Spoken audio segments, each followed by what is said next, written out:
our show. Thank you very much, Brian. Thanks so much for the kind introduction. Yes, the oldest and only daughter of Brian and Mila. But thank you very much for the introduction, and thank you for the invitation to join you all today. Good morning, everyone. I'm very pleased to be here to speak about our government's plan to connect more people to more places, jobs, and services. There's no better way to do that than by making targeted and smart investments in transit and transportation. As we continue to respond to the COVID-19 pandemic and kickstart our economic recovery, investing in Ontario's infrastructure will be critical to our long-term success and our prosperity. This pandemic has underscored the urgency of creating the right conditions for growth. Our government has a plan to get Ontario's economy back on track. It's a Made in Ontario plan for growth, renewal, and long-term recovery. Nous avons un plan pour remettre l'économie de l'Ontario sur les rails. Il s'agit d'un plan de croissance, de renouvellement et de relance à long terme conçu en Ontario. Our 10-year infrastructure plan includes almost $143 billion of investments in projects that are crucial to ensuring that our province is ready for the future.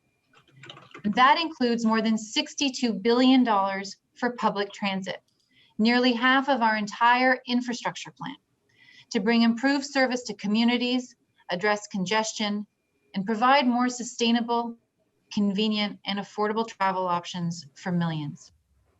It includes more than $20 billion for roads to expand and improve our highway network, to connect communities better, and to help people and goods travel more efficiently and safely across our province. Our plan will keep the supply chain strong while reducing congestion on roads here in the GTA and beyond.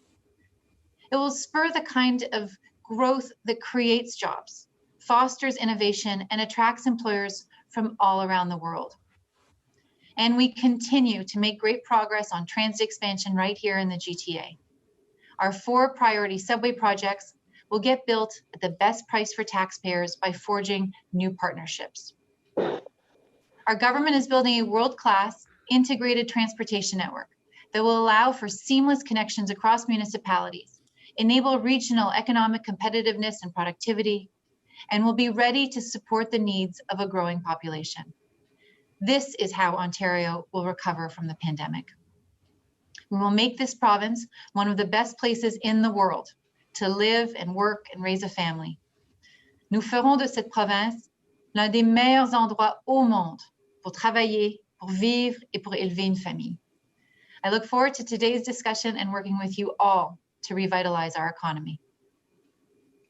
Well, thank you very much for those opening comments. I really appreciate it. If I could just remind everyone, if you could please mute your line, I'd appreciate it so that we can stay focused on the minister. Minister, ridership is down dramatically in the TTC and Metrolinx and other transit associations around the province. What do you think your government needs to do? Will you be making substantial additional investments in the TTC and Metrolinx, et cetera? And how are you going to manage through the financial challenges of COVID-19? Well, there's no question that the pandemic has created significant challenges for all of Ontario's municipal transit agencies and for Metrolinx as well. The massive drops in ridership that occurred when wave 1 was upon us. We asked everyone to stay home and everybody did. And so ridership dropped down to single digits. But transit systems never stopped working. You know, they kept taking frontline workers to work and home and just proved to everyone how essential transit is to our economy. As the economy began to gradually reopen, we saw that rise in ridership. But the costs of running a transit agency, and I know I'm speaking to the choir, have not really changed. In fact, they've probably gone up because of the costs of enhanced cleaning, the different engineering protocols that need to be in place to ensure the health and safety of drivers and passengers, and also the need to, in many cases, continue to run as many, if not more, buses and trains to ensure physical distancing. So the underlying financial model, economic model of a transit agency has shifted a lot this year. And early on in the pandemic, I started having regular conversations with transit systems to understand exactly what was occurring on the ground for them. And it was clear that transit systems were going to be dealing with significant budget shortfalls as a result of the loss in fare box revenue. And so we could not be in a situation where transit systems were not able to run. And so we worked very, very hard to provide funding for enhanced cleaning. We put in place guidance for how to run based on guidance from the Chief Medical Officer of Health on protocols that should be in place to safely run transit systems. And of course, our government worked very hard with our other provincial partners in Quebec and BC to ensure that part of the Safe Restart agreement that was negotiated with the federal government included operational dollars for transit systems. So we are committed to supporting transit agencies across the province as they're going through whatever COVID has been throwing our way. But I can say that we have regular phone calls, and we're all collaborating to make sure that that both levels, all three levels of government, are aware of the challenges and doing what can be done to support transit systems. Do you think people will come back to using transit after the COVID pandemic has receded or is over? In China, my understanding is that car buyership is up dramatically. Transit usership is still down as people are fearful of getting back onto transit. I think people absolutely will, and you're right to point out what's going on in other jurisdictions where transit ridership has gone up. You know, the ridership for Metrolinx is still quite low. People, the mayor of Toronto has asked people to stay home, and the GTA and Peel region are in lockdown. So people aren't commuting into town. But ridership on the TTC and other municipal transit systems has picked up. And so I think that shows that people are showing increasing levels of confidence in transit. But I think that in the absence of a vaccine, we still will be experiencing low ridership numbers. But that said, we have been working very hard, at Metrolinx, and then sharing what Metrolinx's best practices are with other transit systems to show passengers that we have taken all the steps that are required to ensure that transit is safe. All of our buses now and our trains, we've got the plexiglass in place. Seats have been removed. The drivers have plexiglass to protect them. There are sanitizer dispensers on buses and as you're boarding onto the trains. And so we've taken a number of actions, more than 40 at Metrolinx, to ensure that taking transit is safe. And we've had a number of marketing campaigns to try to communicate that to people. But as I said, I think in the absence of a vaccine, Ontarians are generally going to either refrain from using it or choose to use their car if need be.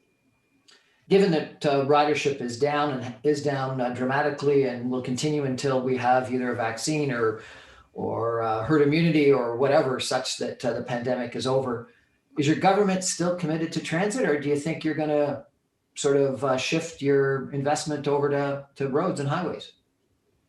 We are absolutely still committed to transit. And even as I was having those conversations with transit systems about the deficits that they were projecting for the year as a result of lower ridership and fare box revenue, Metrolinx and Infrastructure Ontario and our government were still proceeding with our plans for our 4 priority transit projects.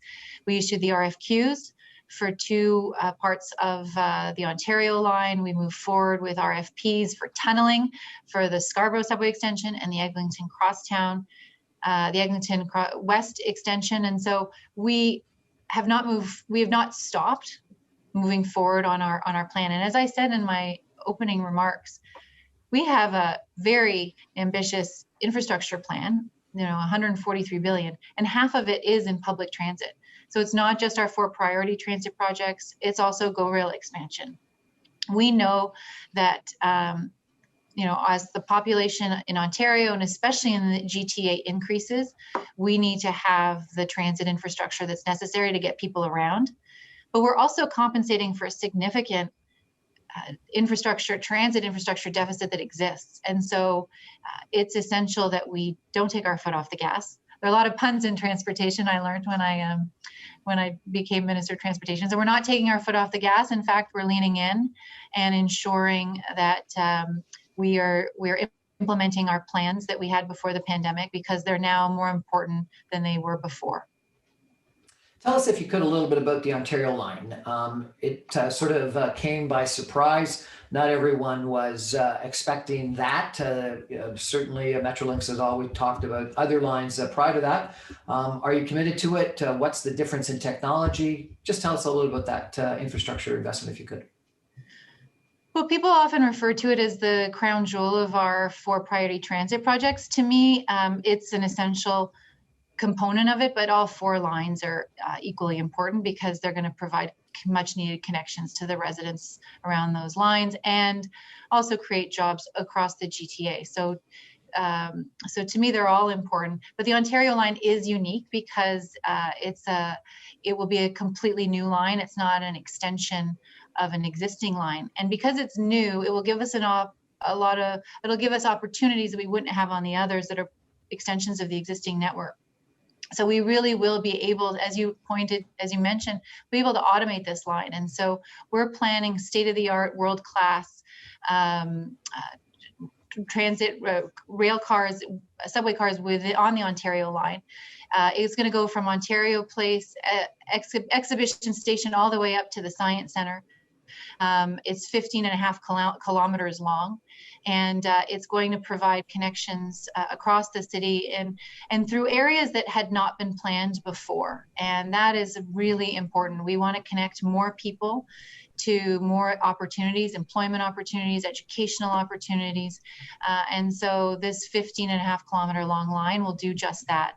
And we issued, as I said, we've moved forward on the procurement. We issued 2 P3 RFQs, requests for qualifications, this summer to identify those who will design and build and maintain the line. And the entire thing will be built under 3 separate P3 contracts that we believe is essential to ensure the project's success. So in addition to moving forward with the procurement, we passed the Building Transit Faster Act this summer in July. And that piece of legislation is very important, because in addition to bringing forward the plan, we also have to make sure that we can implement it.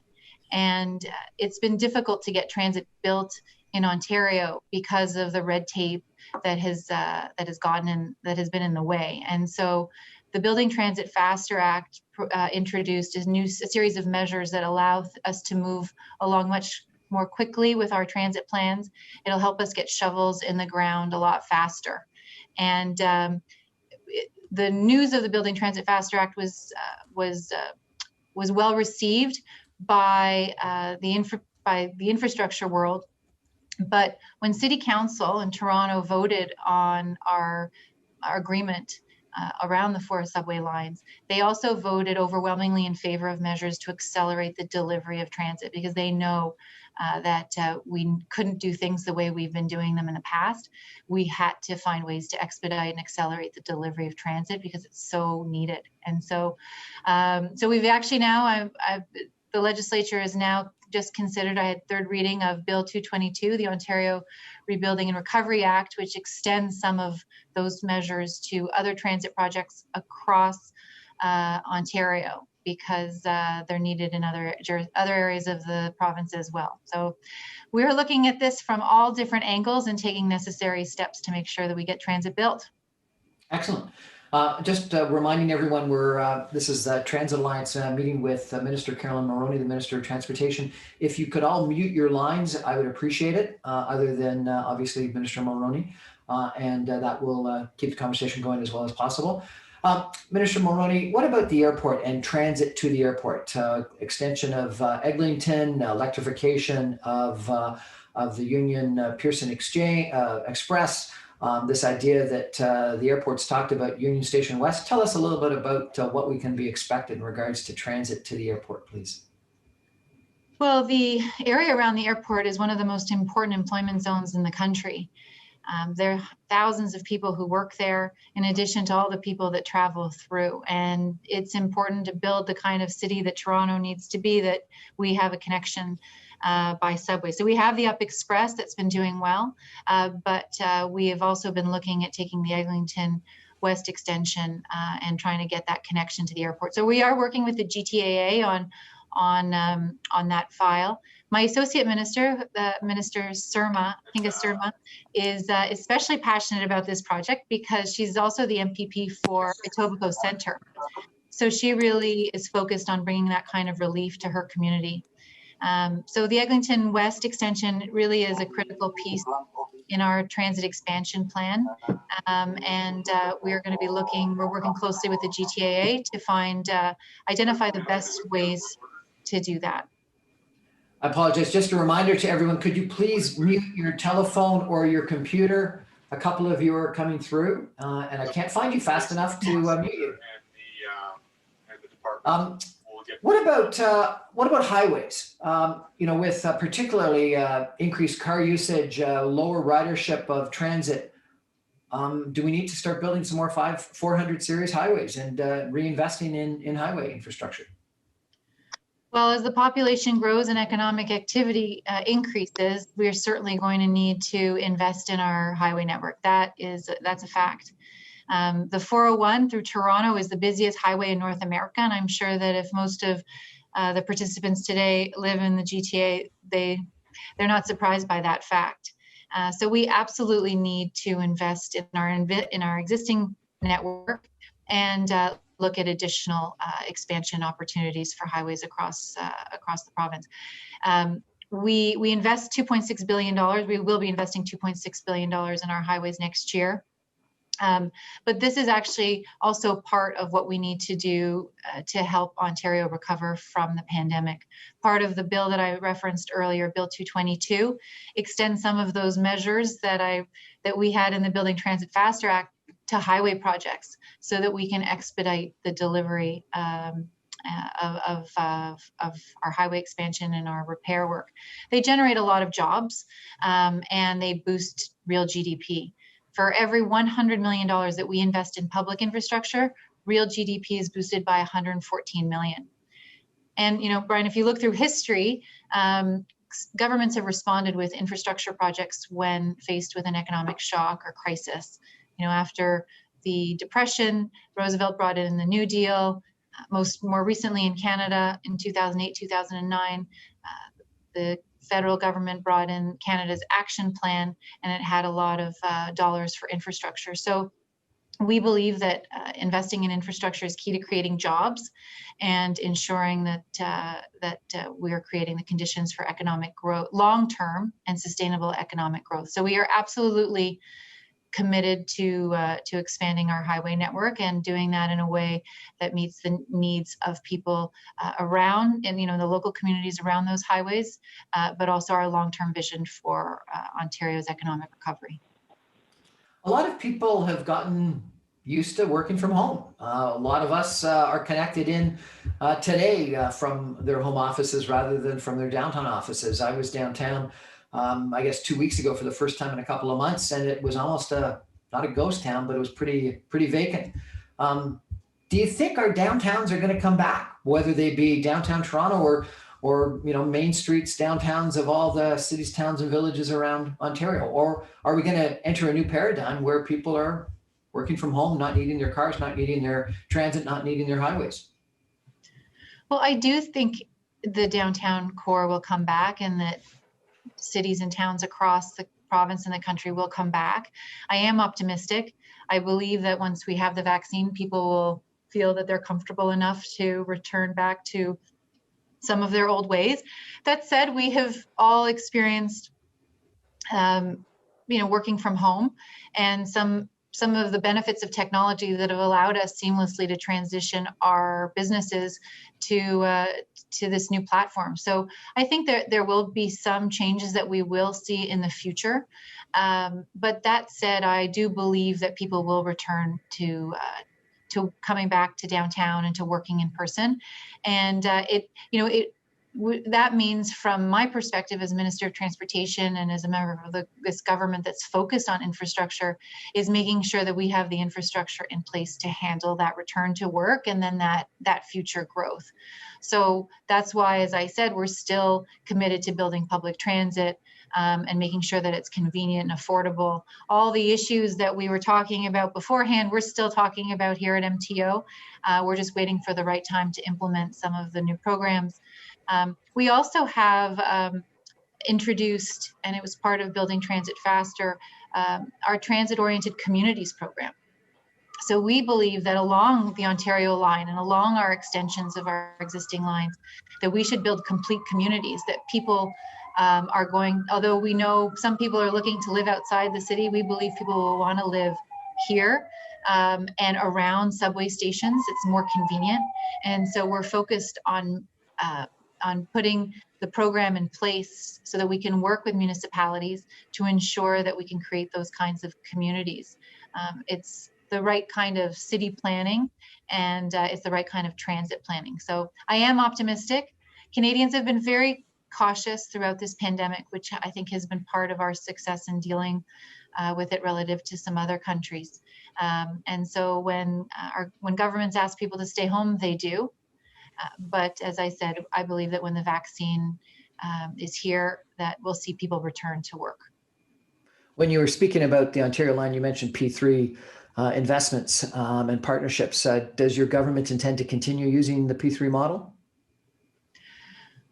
Yes, we are always looking at ways to get the best value for taxpayers' dollars. And so, on the P3 model, if a project runs over business, then the private sector pays, and if it falls behind schedule, then the private sector pays. So that's why we look at the P3 model. We believe that it provides value for taxpayers, but it also allows us to leverage the expertise and the competitiveness of the private sector so that we can expand our network. So we've used them successfully in Ontario, and we are using that model as well as we look to our 4 priority transit projects. Excellent. What is your vision for transit and transportation around the GTA? Oh, well, I think our government has put forward a very ambitious one. Just before the pandemic, Minister Surma and I spoke at a conference of city planners here in Toronto, and we talked about our 4 priority lines, and we talked about transit-oriented communities and about GO Rail expansion, and it was very well received. I think, in terms of the vision that I have, it's to just sort of bring the GTA up to where it needs to be and then think beyond that. And that's where transit-oriented communities comes into play. So building the lines, building those connections, but then also creating communities around transit, I think is essential.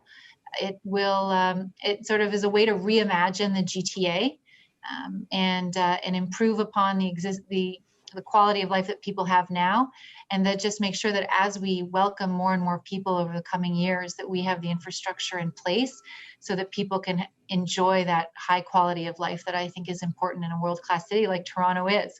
So I think for our vision, what I'd like to do is just keep implementing our plan and doing that in a way that's collaborative with the City of Toronto, this region of York, and other municipalities around, so that we are building a transit system and a transit-oriented communities program that reflects the needs of people who live there. I wonder if you could, for a second, think really longer term and tell us what you and your government's plans or strategy is in regards to high-speed rail, Hyperloop, electric vehicles, autonomous vehicles. So these are some of the most exciting files that we get to work on here at MTO. It brings in a lot of different kinds of stakeholders because it's so because it's in the future, and we need to bring in people who are thinking far down the road in terms of what technology can bring and how we can adapt our infrastructure today so that we can meet those kinds of technological challenges or technological opportunities and innovations down the road. So we are really focused on new technology, especially where it expands mobility options for Ontarians. but it does need to be the right option in the right place. And high-speed rail that you mentioned is a perfect example.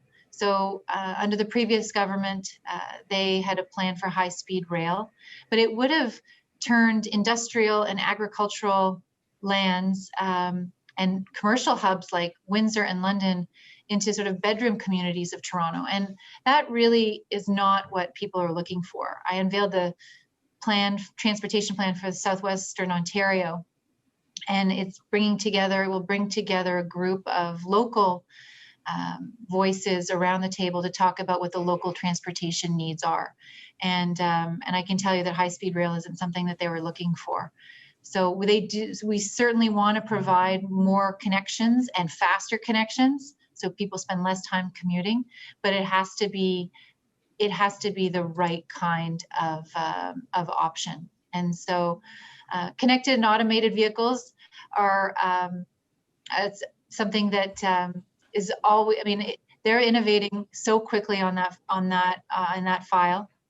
But we have to make sure that that we're integrating safety, and that's our role at MTO, to make sure that it's safe for pedestrians and it's safe for other vehicles on the road.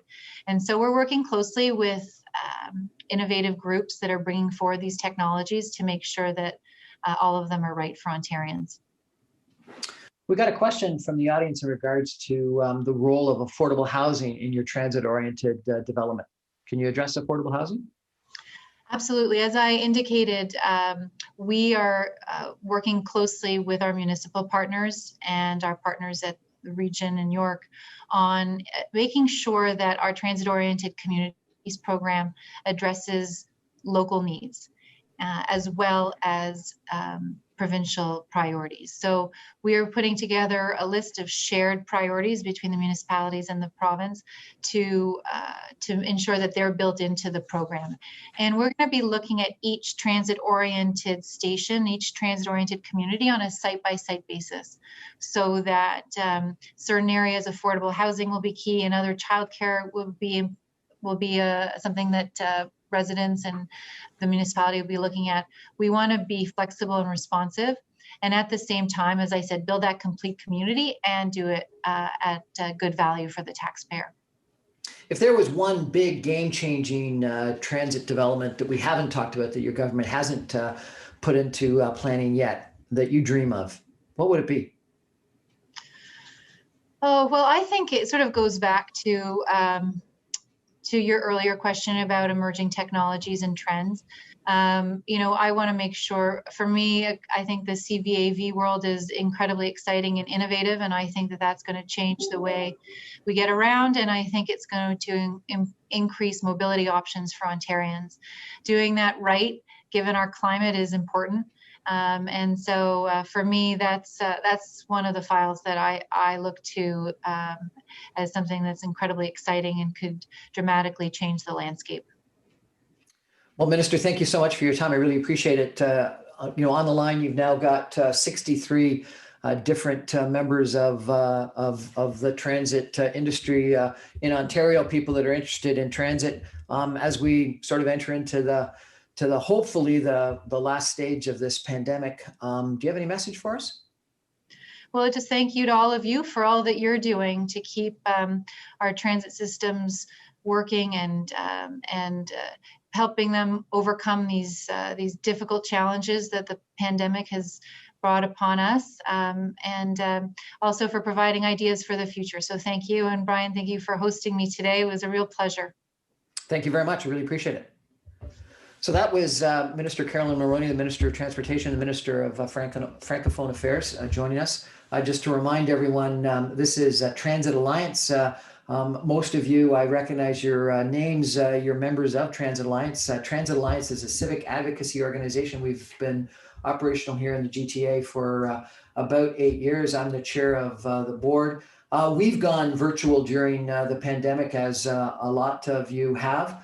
We used to have fairly regular monthly dinner meetings where we would invite people like Minister Mulroney, the mayors, other members of political organizations and administrative organizations involved in transit to our dinners and network and hear what they have to say. We've had to obviously stop those, and we've had a couple of virtual, I think some really interesting virtual meetings over the time. We do, however, still have to continue our organization. We've got a couple of administrative people and some research and some expenses. And so to the extent that you are not a member, this is my little advertising segment to appeal to you to join as a member, and you can do that online at transitalliance.com. To follow up to the Minister of Transportation, I met earlier the Vice President of Corporate Environmental Affairs for General Motors of Canada, a gentleman by the name of David Patterson. Interesting gentleman. He's worked for the last 6 years for General Motors. Prior to that, he worked for BlackBerry and Manulife in senior communications roles. And prior to that, he was with General Motors as well. And prior to that, he was with AMEC in London, England. He's got a MA from McGill and a BA from Queen's. So he's a incredibly experienced gentleman. And GM has just recently announced a $1 billion investment in Oshawa to reopen the truck plant. And so their commitment to vehicles in Canada and to trucks is interesting, and he's going to tell us a little about that. But then also, what I think is quite interesting is some of GM's developments in regards to both electrical cars and autonomous vehicles, and he's going to tell us a little bit about that. So David Patterson, hello, welcome to our show. Hi, Brian, and I hope you can hear me all right. I think appropriately I'm joining the Zoom call from my car. Today my Wi-Fi crashed. I won't mention the name of the provider, but it starts with R. And as a result, I wasn't able to do this from home. So I'm using my OnStart connection from my GM car in the parking lot today. And fortunately, its Wi-Fi is stronger than the house. No, I really appreciated listening to the minister's remarks. And yes, we've had some really good news with a big investment to reopen our plant in Oshawa, and that's going to create about 12,000 jobs between ourselves and the supply chain, which couldn't come at a better time, frankly, with COVID and the like. But it comes in the context of really a much more future-oriented vision from General Motors that is led by our CEO, Mary Barra. And it really comes down, and I think very appropriate for the discussion today, to a vision of a world with zero emissions through electric vehicles, zero crashes on our roads, and we lose 40,000 people a year in North America to car crashes that could be avoided. And I'll talk a little bit more today about probably our most audacious vision, which is a world of zero congestion. Zero congestion, traffic congestion on our roads seems like a pretty audacious goal, especially for someone who lives in the GTA. So very quickly, electric vehicles. We're at the biggest transition point in the auto sector since we moved away from horses. And General Motors will be introducing 30 new electric vehicles over the next 5 years into the marketplace. And it's going to really require an awful lot of interaction with our governments. Our charging networks at home and at work are going to be really critical. We've seen some news in that, but frankly, not nearly enough. And we're going to need to help people get into electric vehicles. We're doing everything we can to bring down the cost of batteries, which is the biggest issue. We're investing $3 billion in a battery plant to manufacture them here in North America. And it's really exciting. The second one, the minister referred to in terms of very connected and autonomous vehicles. We've had for the last 2 years 200 autonomous vehicles on the streets of San Francisco, navigating that city extremely effectively. The technology is very, very effective. And if you had the opportunity to come to our sort of proving grounds, we had our head of GM Canada down there last year, and he was invited to drive one of our autonomous vehicles or sit in it with someone else in another vehicle. And the challenge was try and make these two cars hit each other. And they tried for half an hour, but it was impossible. So the technology can help to prevent a lot of injury and a lot of really unacceptable death on our roads if we adopt it. And we're seeing a lot of the transitionary technologies in that regard with lane keeping and automatic crash assistance. But when we have that kind of a track record in terms of the impact of people driving, we really have to take this on. And so we're taking it on with a vengeance, and I'll come back to that. But the third one, really, again, I think the most audacious is clearly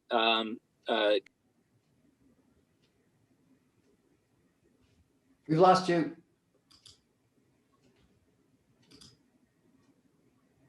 Hello, we lost you.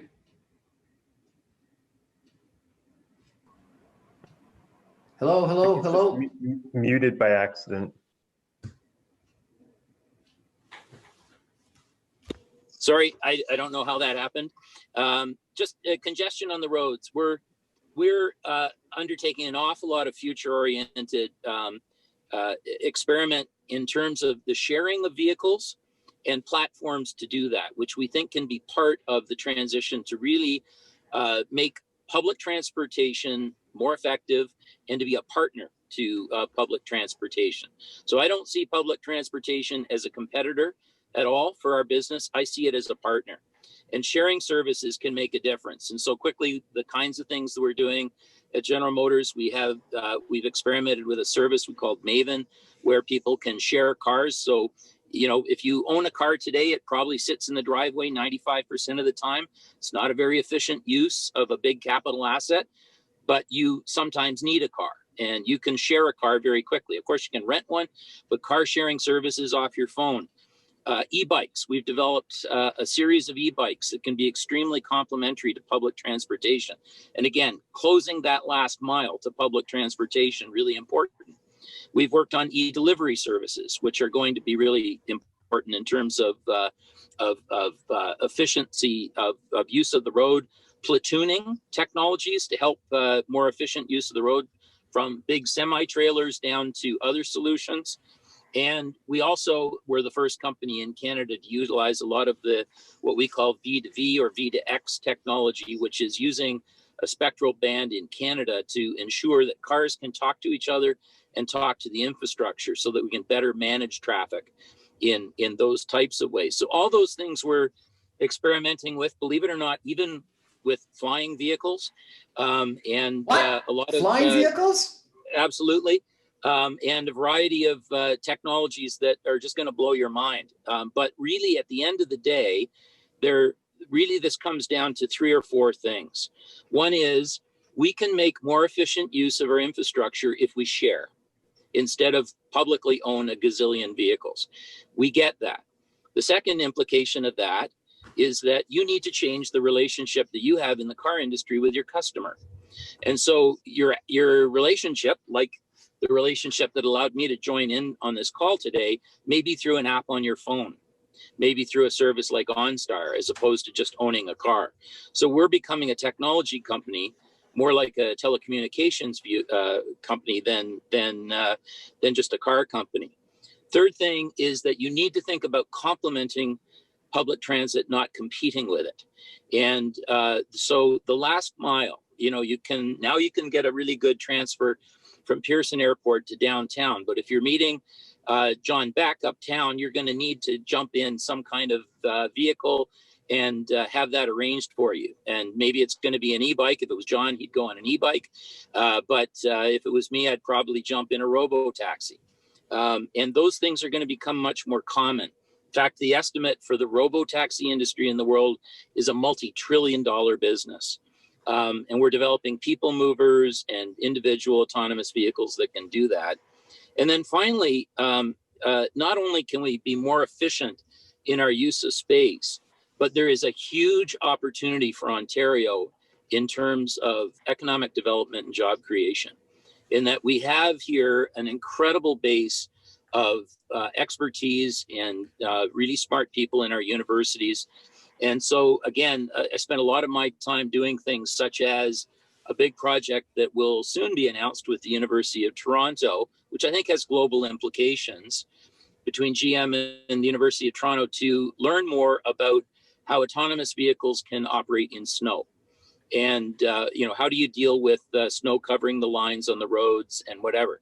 So we're very successful in the southern United States with this technology, but we have an abundance of crappy weather up here, and that actually can be an economic development opportunity if we actually get behind that, develop IP here in Canada, and then develop businesses that can grow in that area and bring that technology to market here with very specialized things such as our weather. So I'll leave it at that, Brian, and I hope that I just want to underline one thing, and that is that while the auto industry is still producing internal combustion engines, and that will benefit our economy quite a bit in Ontario for a while, it's part of a bigger transition. And the transition is going to be to electric. It's going to be to highly connected vehicles that don't bump into each other. And it's going to be into services that complement public transportation and make it better. Excellent. Thank you. Let's go back just for a second to your $1 billion investment. A little bit surprising that in this era of lower emissions and congestion and move to transit and everything else, you're putting $1 billion into trucks. Tell us about that, if you could. Yeah, the investment we're making in Oshawa is in pickup trucks. That's still about 40% of what people buy today. It's the biggest segment that we have. I'm sitting in a parking lot north of Collingwood, and most of the vehicles here are pickup trucks. So the usage are different in different parts of the province or the country. And frankly, pickup trucks, which are big market users right now, will go electric. And that's something we've already announced. And from the very fun, of course, from my friends in the environmental movement, probably no GM vehicle could be more nefarious than the Hummer. The Hummer is coming back as an all-electric vehicle with 1,000 horsepower and is going to be an awful lot of fun, but it's a precursor to our ability to deliver electric pickup trucks that will have a range of over 600 kilometers on their battery and be able to really tow and do work in ways that even the vehicles that we produce today don't. And so we're in that transition. And frankly, the pickups we're making in Oshawa help us pay for it. You've described a world that is pretty radical with electric cars that are connected, that can platoon, that can talk to each other, that can, solve the last mile from a transit standpoint. But, if they're shared and they're platooning, they could be the better way to go on the Gardiner Expressway or the Don Valley Parkway to your office downtown. You don't have to park it. It could, frankly, change our urban landscape if you can, double or triple the amount of capacity on those major highways because they're platooning and there's less space in between them. Are our governments designing our cities for a environment of the past rather than what you're going to create in the future? I think that we have a lot of work to do. There's no question, and there's huge opportunity. I think, in fairness, that we spend a fair amount of time working with municipal officials, and it's hard enough just delivering a good public transportation system that's affordable to people. It's really hard. And I think that is an excellent use of focus and time, but they need to have a part of the brain that is focused on where we're going in the future and where these interactions can take place, where we've got smart cities, smart infrastructure, and better use of technology to reduce congestion. There are different strategies in the city. Right now, my top priority in the city would just be to have a building code that allows people to get a charger. Because we're denying electric vehicles to people because they can't charge them. Or, I have my neighbor here has a 200-foot extension to charge his electric vehicle, and he's not allowed to do it in the winter because it has to sit on the side of the road and it's getting plowed. And so we have some of those things that we've got to work through from a practical point of view to make this a realistic future. But I see my friend John Beck on the phone, and we work together on the Highway 407. I mean, imagine a world where we had a lane and maybe a big business opportunity for the RT that was dedicated to platooning trucks that could make their way around the GTA to deliver the parts that are needed to build the the vehicles or the major uses in the east or the west of the GTA. And wouldn't it be nice if we didn't have to compete with the semis when we're on the 401? Those are all things we could do. I mean, you could do that relatively quickly, and the technology is here. What we need to do is be bold and go and test that technology and show that we can do it here better than anywhere in the world. John and I had experience with some new technology that got tested out in Israel. And Israel is fantastic at going out and developing technology and putting it forward and investing in it, and then owning it, taking the IP and using it as a growth opportunity around the world. Why the heck aren't we doing that? I agree with you. And so that's why I'm trying to push you on this. We've got, here as part of our Transit Alliance meeting, numerous different people that are in the infrastructure development and development business, builders, et cetera. I was involved somewhat in the potential construction of a hockey arena. And I had someone like you, a autonomous vehicle oriented person, come and say, you've got it all wrong. This is an investment you're making for 35 to 50 years, and you're designing it for 10,000 parking spots. You should, rather than that, be designing it for the mother of all kiss and ride drop-offs. And you've got to rethink things like airports and factories and office buildings and arenas and whatnot for the world that's going to exist in 5 or 10 years, where people are going to be arriving in electrical, autonomous, shared vehicles, and how you're going to get them out of their cars and into their facilities rather than the way they're doing it today. What do you think of that?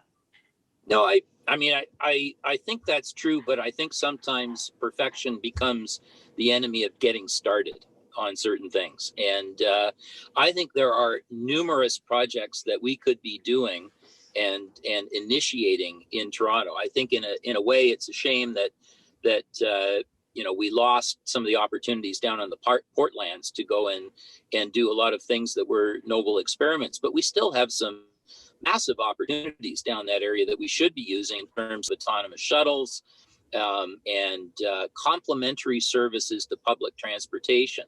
I mean, I have a millennial daughter. She's in her early 20s. I ask her, what do you want out of your transportation system? She says, well, Dad, I don't need a car. And so I'm an executive at General Motors. That comes hard. But I said, okay, well, you don't want a car. What do you want? She said, I just want an app on my phone that will tell me how to get there quickly. And boy, do I sympathize with that. I think, we have some of the best software developers in the world in downtown Toronto. We have 1,000 people now working in Markham, Ontario, working on software systems for autonomous vehicles, for electric vehicle systems, battery management systems, and sensors for vehicles that may be transitionary vehicles like the one I'm in now that's still internal combustion, but it's got lane keeping and automatic crash capability. Just that capability of keeping people in the lane. Think of how many lives we save because of idiots that are texting on their phones that at least the car keeps them in the line. And, let alone they should be banned from using their phone. But, so all these things, and they're happening right here. That's the cool thing. And it's not just General Motors. Some of the other companies are starting to look at Canada as a development R&D rich area. Ford is doing some good software work up in Ottawa. FCA has always done some down in the Windsor area. Working with universities like Waterloo, University of Toronto, McMaster, they're off the charts good in terms of the things that we can do. We put millions of dollars into those universities in terms of co-developing capabilities. And frankly, that launches small Canadian companies that develop their own IP, own their own IP, and then can scale. The unfortunate thing in the auto industry is that there's only about 20 companies that can help you scale. And so you've got to have those here. We got 5 of them manufacturing here. And so why aren't we doing more engineering here, more software here, more experimentation here? I think there's lots of opportunity. How soon is this world of autonomous, electrical, shared vehicles coming? Electric vehicles fast, but we always forget that the road population is almost 100% internal combustion right now. So the turnover of the road takes about 20 years in terms of cycling through new technology. Now, every year we put we turn over about 7% of the fleet in Canada. And right now, of the 7%, only 3% are electric. So do the math. Under 1% is actually getting cycled. That's the speed of the transition that we're doing. Everyone focuses on, well, let's get as many higher percentage of the new vehicles as we can. And we like that. And we're investing big time to be able to do it. But we have to appreciate that there's going to be a transition. So electric is going to be like when we moved from horses. Peak horse in North America, when we stopped adding more horses to the road, wasn't until 2020. So we're going to see a period of transition, and we should really be using that time to get very smart on smart cities, I think. And then this technology will take off in terms of its lifestyle improvement, as long as we can bring autonomous systems, smart vehicle connectivity systems, and make them electric. All our autonomous vehicles will be electric. As I say, we'll have 30 new nameplates of electric vehicles out in the next 5 years. So it's happening pretty quick. When I turned 16, the very first thing I wanted to do was get my driver's license. The second thing I wanted to do is get a car. Are you suggesting the world's going to change, and like your daughter, all we're going to want is an app, and we're going to have shared vehicles, and none of us are going to have private ownership? I think in the cities, it's going to change. I think I'm in rural Ontario right now, and I think it's going to be harder to see some of these types of changes happen as quickly in rural Ontario. This is pickup truck country. It can go electric, but like I mentioned, my neighbor, the municipalities up here haven't even started, from my perspective, to think about electric charging and things like that. We got a long way to go. So we can put all our attention into the city of Toronto and maybe Ottawa and Waterloo or something, but we got to think right across Canada, I think. Okay, so I wanted to introduce you to everyone here because I thought that these ideas that you're talking about the future, are things that people in the transit industry have got to be fully aware of. But given that it's going to take 20 plus years for this turnover to occur, and so therefore you're not talking about right away, what do you think people in the transportation development industry need to be mindful of in the short to medium term? Well, I think we need to make public transportation better, more accessible, and more interconnected. And I think that's the kind of effort that is underway and taking place. I like a lot of the good attention that we're starting to see out of the Ontario government and the federal government. I think that, of course, being in the auto industry, I'd welcome some patience, but I'd also welcome some attention to the role that the private sector can play to make a lot of these things happen. Because I think it tends to be assumed that this is a public sector mission, and it should be. But if you want to go fast, and if you want to look at models around the world where it goes fast, you better link into the private sector. So how does Ontario or Canada be at the forefront of this, if this is the car industry of 20 years from now? Well, again, I think you've got to set priorities and not try and boil the ocean. I think there are in the areas I covered today of electric, autonomous, and congestion types of things. I think there are specific types of priorities that can allow us to go fast in each of those areas. So on electric, we've got to do better on charging, and especially easy home charging. Our job is to get the battery costs down, and we're working on that. We'll get that done. Within 5 years, we should have electric vehicles that can sell at cost parity to internal combustion engines, and the company selling them could make a profit. But even my company and another company that starts with T, they don't make any money on electric cars. They make money on selling credits that are sold to other companies that don't sell electric cars.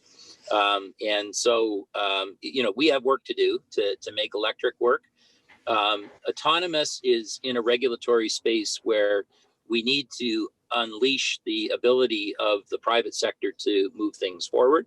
And that's starting to be discussed more in the United States. Canada is a fast follower, and I think that's actually appropriate because we have an integrated auto industry, and you want to be able to drive your car across the bridge in Windsor, and whether it's an autonomous vehicle or whatever, it should be able to cross between our countries. I think the most interesting area is the interesting you're all in, and that is, how do we prepare the future for better public transportation, and how do we make the interplay between the private sector solutions that can complement public transportation and, I would say, solve the last mile problem? How do we make that work? And it starts with people talking to people. Your autonomous vehicles, electrical vehicles, last mile solution conversations has been interesting. Is there a place that you see doing that, solving that problem best? I think Toronto is an awesome place to do that. We've had some, I think, we have bought a big property for technology development down in the Portlands. So we opened a big software area, as I said, in Markham. Our next big center that we're opening on the technology area is down on sort of Lakeshore and Leslie area. And that's a experimentation playground right down there. That's an area where we can do some smart and intelligent things. So we should get our act together and sort of get behind a couple of intriguing things. When people come back, as they will with vaccines, there's a big working population down there in the technology sector. And we've got to get over this kind of, we're not as good as Silicon Valley. We're every bit as good as Silicon Valley here. We just maybe could use a few more investors, but the type of smart people that we have are every bit as good here in Canada.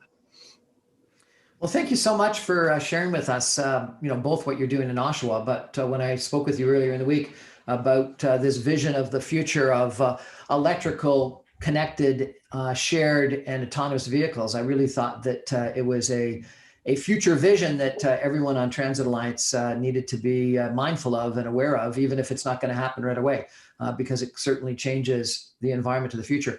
I was at a seminar just a little while ago where the keynote speaker said that the biggest change in our urban landscape was because of cars replacing horses, and that actually cars were the green solution because they solved a huge manure problem that the horses were creating within our streets.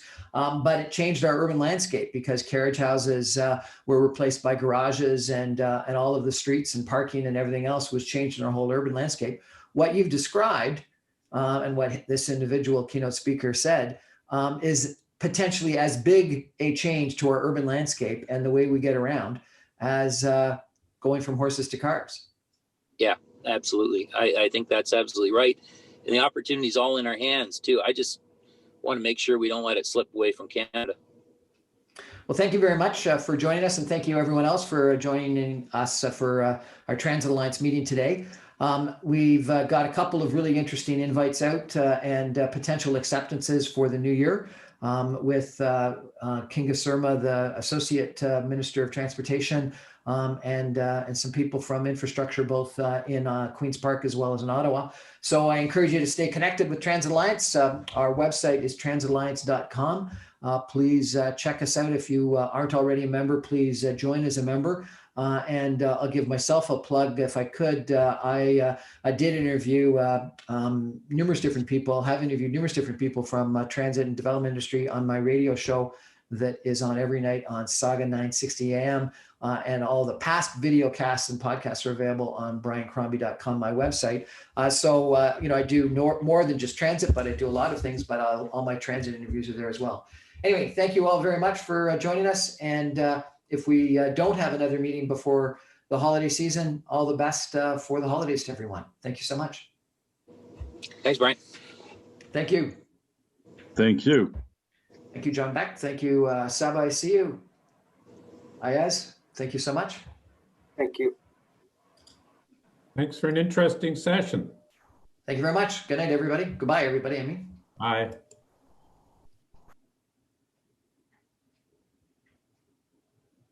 Vicky Turnbull, thank you for joining us.